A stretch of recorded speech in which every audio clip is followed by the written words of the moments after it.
Cordiale buongiorno, gentili amici e amiche della Visione all'Ascolto. Torniamo con le nostre dirette di Friuli TV. Come sempre il venerdì lo spazio è dedicato agli amici dell'associazione Acquirenti. Allora andiamo a vedere chi abbiamo oggi. È già pronta in collegamento e diamo il buongiorno, perché è una prima volta per lei, alla dottoressa Chantal Pischiutta, direttamente dall'ufficio centrale di Udine per quanto riguarda gli amici di Acquirenti. Perché oggi parleremo della vendita online e quello che ci può essere dietro, no? Tra truffe, contro truffe e via dicendo. E così, avvocato. Esatto, buongiorno, esatto.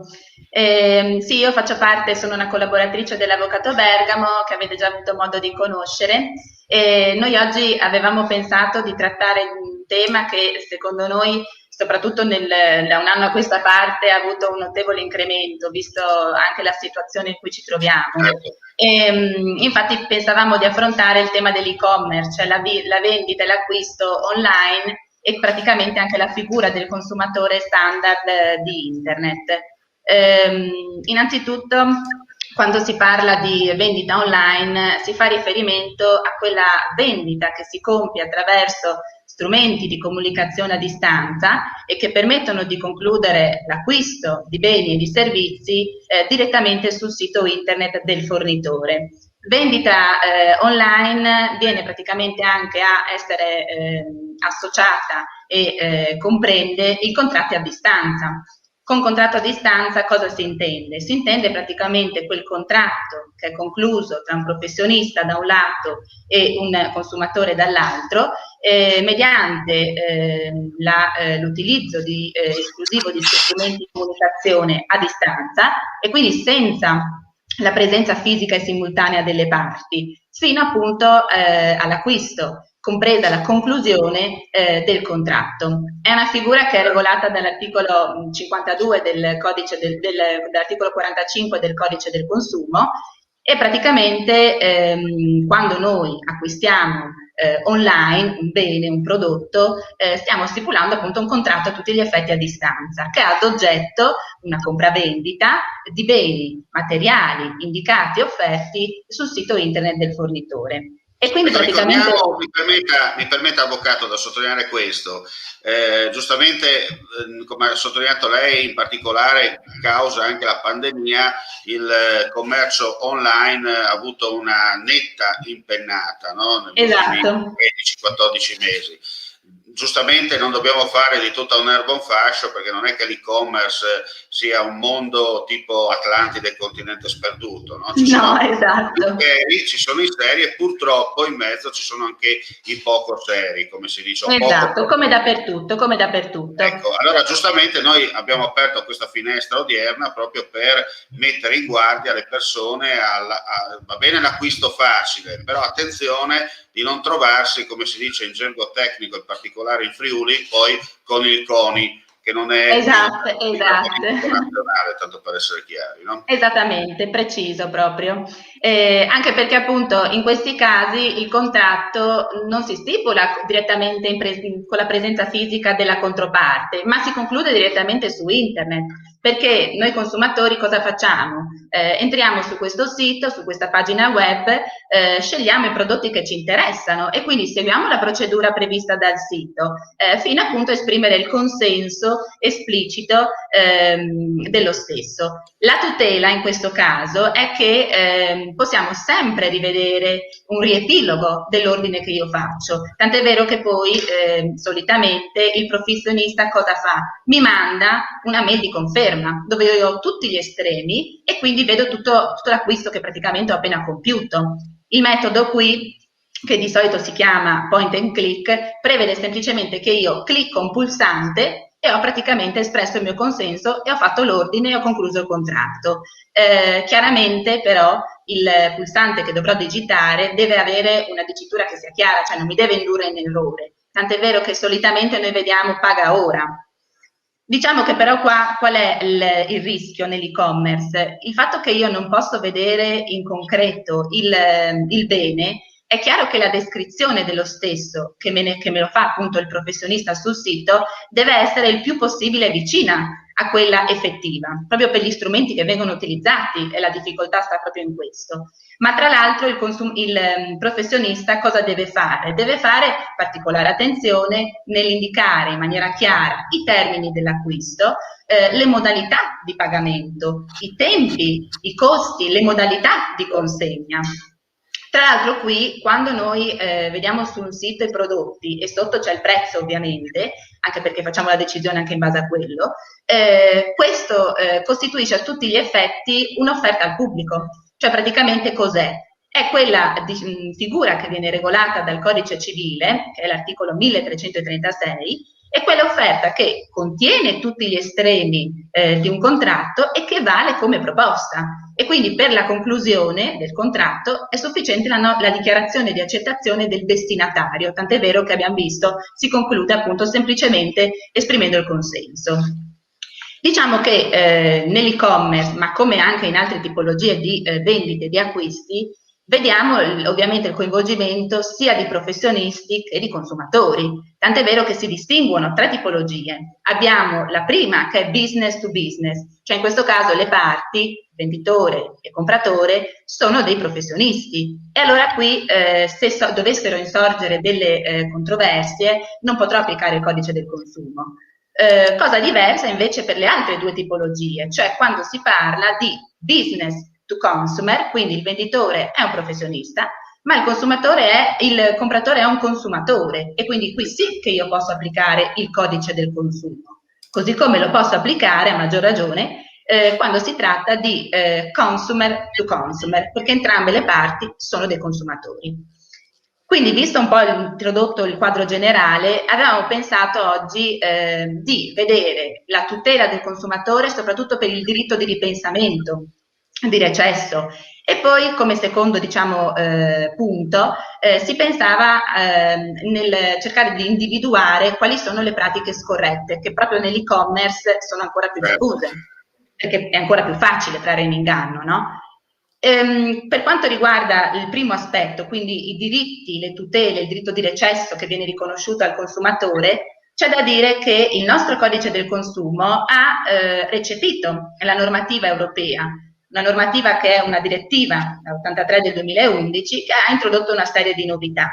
Fra queste maggiori obblighi informativi precontrattuali, ovviamente a tutela del consumatore, così come più garanzie in materia di trasparenza sui costi, sulle spese, cioè nel senso, se io consumatore decido di recedere e quindi devo restituire il bene, i costi che devo appunto sostenere devono essere indicati, perché se non me li indica il professionista se li paga lui praticamente.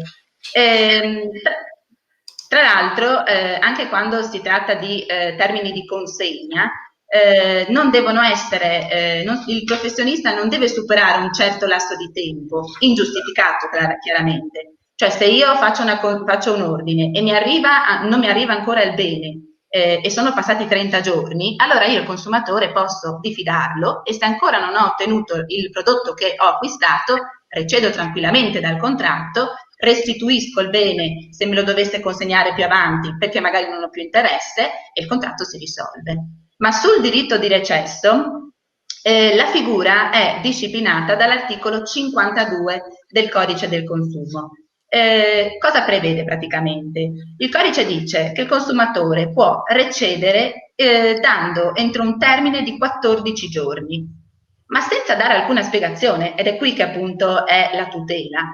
Il termine però decorre diversamente, perché se per esempio ho un contratto di vendita, i 14 giorni decorrono dal possesso. Se invece ho un contratto di servizi, decorrerà il termine per recedere dalla conclusione del contratto.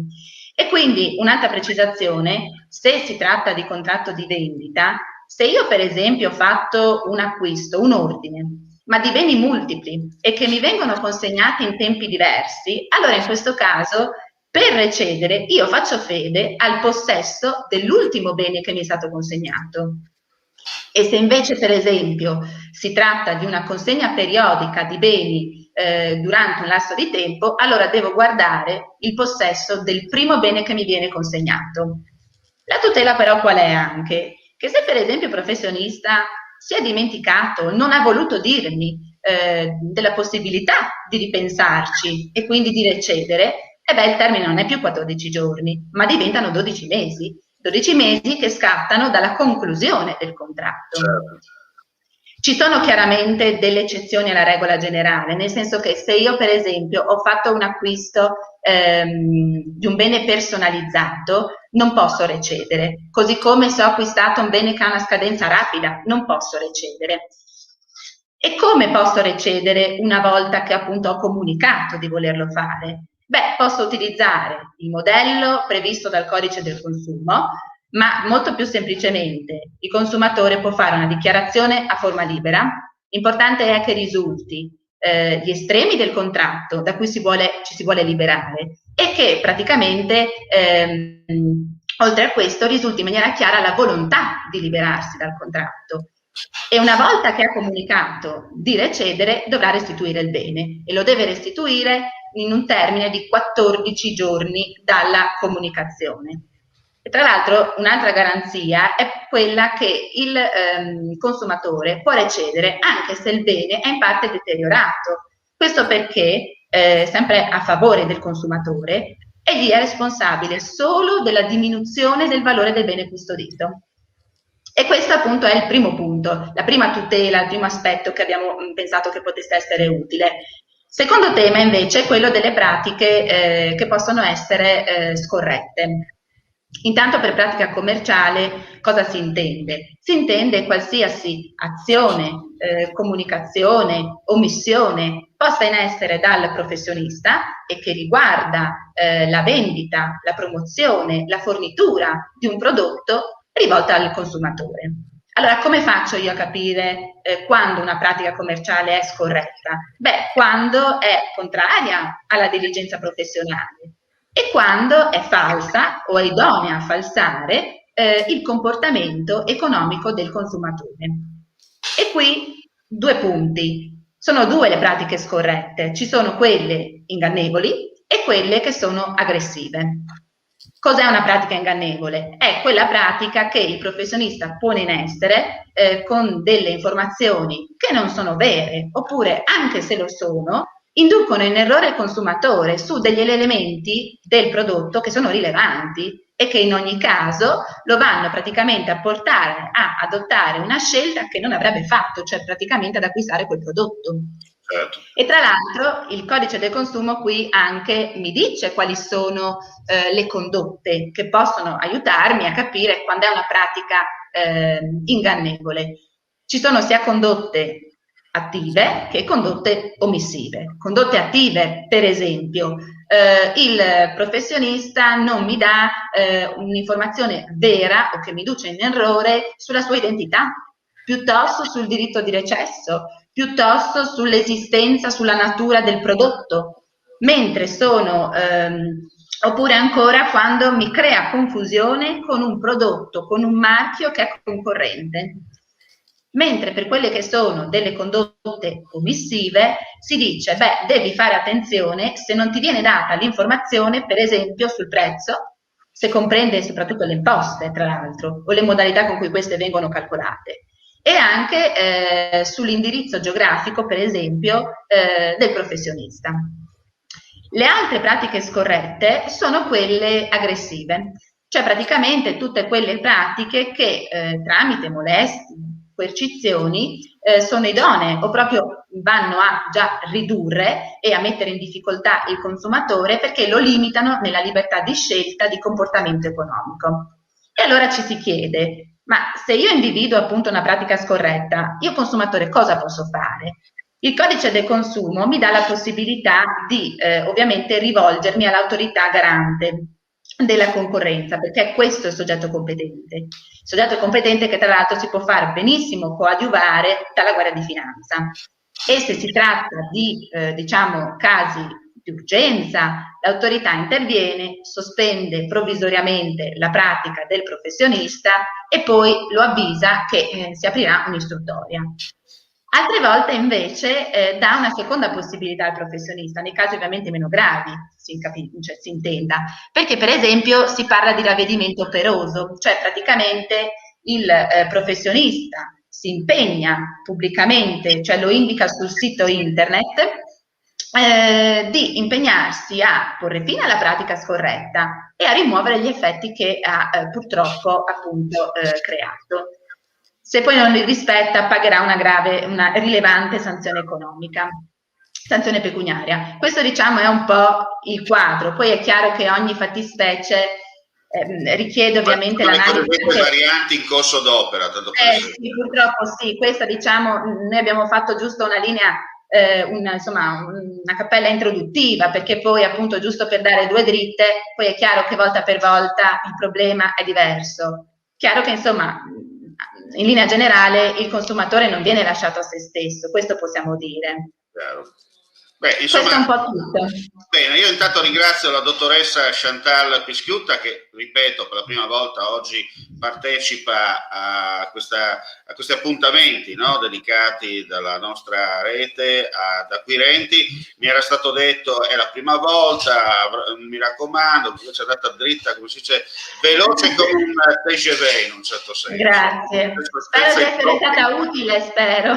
Sicuramente, anche perché lei lo sa meglio di me che nel web in particolare bisogna essere, come si dice, chiari, veloci e andare subito alla sostanza. Al No? sodo, esatto. Altrimenti la gente poi si perde per strada. No? Però è stata chiara, Esatto. trasparente, ha portato degli esempi per quanto riguarda insomma il tema odierno, dove per qualsiasi cosa, come dico sempre, se ci sono dei dubbi eccetera, la gente può inviare direttamente a noi una mail che poi inoltreremo direttamente all'associazione acquirenti, oppure collegarsi col link che vedrete più tardi per quanto riguarda insomma il contatto diretto. Bene, dottoressa, io la ringrazio, le auguro buona giornata e ci vediamo alla prossima. Altrettanto. Grazie mille, buona giornata. Grazie a lei e buon weekend e buon lavoro soprattutto in questi casi. Grazie anche a lei. Ecco, complimenti all'associazione acquirenti per quello che sta facendo in generale, perché ricordiamo che acquirenti spazia a 360 gradi, esatto. Non si limita soltanto a dare formazione, informazione o consulenza, ma opera sul territorio anche nel sociale e tutto quello che è collegato, come abbiamo già più volte parlato attraverso questi appuntamenti. Bene, sono le 8:47 per chi ci guarda in diretta, non resta che salutarvi, darvi appuntamento per le nostre dirette nel corso della giornata. Chiaramente l'informazione su Friuli TV continua attraverso i nostri video flash o le notizie sul nostro sito www.friulitv.net. Come si dice nella lontana provincia dell'impero, mandi e alla prossima. Mandi, grazie.